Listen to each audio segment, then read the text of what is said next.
আমি থাকতে যেহেতু আমি আমাদের নেতাকর্মীদের উপরে যখন নির্বিচারে এক প্রকারের পিটাচ্ছে, আমি আমার ভিডিওটা দেখবেন আমি কিন্তু হাত জাগিয়ে ইশারা দিয়েছি যে কি হয়েছে আমার সাথে কথা বলেন।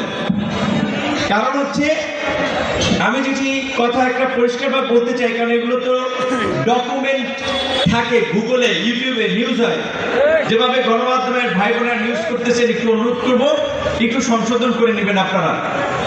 আপনারা অনেকেই লিখেছেন যে গণ অধিকার পরিষদ ও জাতীয় পার্টির সংঘর্ষে, জাতীয় পার্টি একটি মরা দল,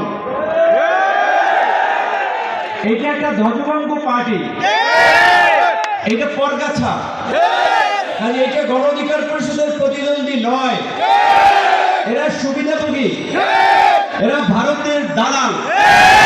24-এর নির্বাচনে জাতীয় পার্টির এই ফেসিবাদের সহযোগী, হাসিনার গুম খুনের সহযোগী, আপনারা শুনেছেন এই গণ অভ্যুত্থানের সময়ও সেনা শাসন জারি করতে বলেছিল এই কুলাঙ্গার জিএম কাদের। কাজে এই জিএম কাদের জনগণের আদালতে বিচার করা হবে, রাস্তায় জনগণ যেখানে পাবে সেখানেই প্রতিহত করবে।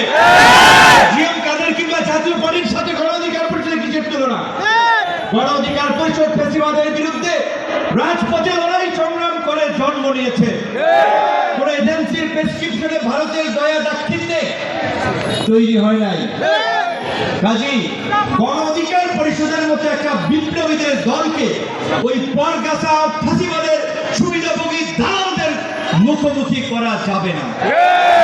জাতীয় পার্টির সাথে আমাদের কোনো সংঘর্ষ হয় নাই, আমরা নিরস্ত্র শান্তিপূর্ণ প্রতিবাদ করেছি। এই কার্যালয়ের সামনে থেকে মিছিল নাইটিঙ্গেল মোড় ঘুরে আসার পথে আমরা অনেকেই এই কার্যালয়ের সামনে এসে পড়েছি।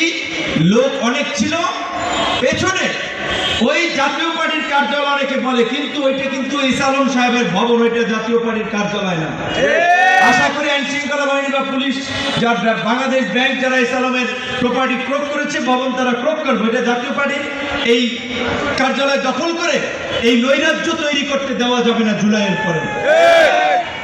সেইখান থেকে আমরা যাওয়ার পথে পেছনে ওই কার্যালয়ের সামনে আগে থেকে এই জিএম কাদের এবং শামীম পাটোয়ারির নেতৃত্বে অবস্থান নেওয়া ফেসিবাদের দোসর এই জাতীয় পার্টি এবং আওয়ামী সন্ত্রাসীরা, এই যুবলীগের নেতা সম্রাটের ক্যাডাররা, তারা ওইখানে আপনার লাঠি সোটা অস্ত্র নিয়ে অবস্থান নিয়েছিল। তারা আমাদের ওইখানে তো সেনাবাহিনী ব্যারিকেড দিয়ে রেখেছে, আমরা যদি যেতাম তাহলে তো ওইখানেই সংঘর্ষ হতো। আমরা কিন্তু সংঘর্ষে জড়াই নেই।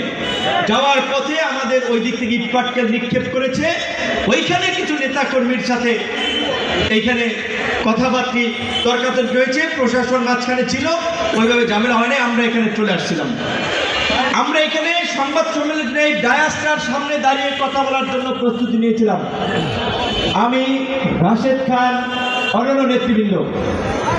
সেইখানে আইন শৃঙ্খলা বাহিনীর নামে নাকি এগুলা ছাত্রলীগ যুবলীগ তাদের পোশাক পরিয়ে আইন শৃঙ্খলা বাহিনীর মধ্যে নামানো হয়েছিল, সেটি আমাদের জানতে হবে, বুঝতে হবে। যেই সেনাবাহিনী এই গণ অভ্যুত্থানের জনগণের পক্ষে অবস্থান নিয়েছে, তারা গণ অভ্যুত্থানের নেতৃবৃন্দের গায়ে হাত তুলবে এবং বিনা উস্কানিতে, এটা আমরা বিশ্বাস করতে পারি না। নিশ্চয়ই এর পেছনে অন্য কোনো রহস্য রয়েছে, ষড়যন্ত্র রয়েছে। এবং আমরা জানতে পেরেছি পুলিশ এবং সেনাবাহিনী সহ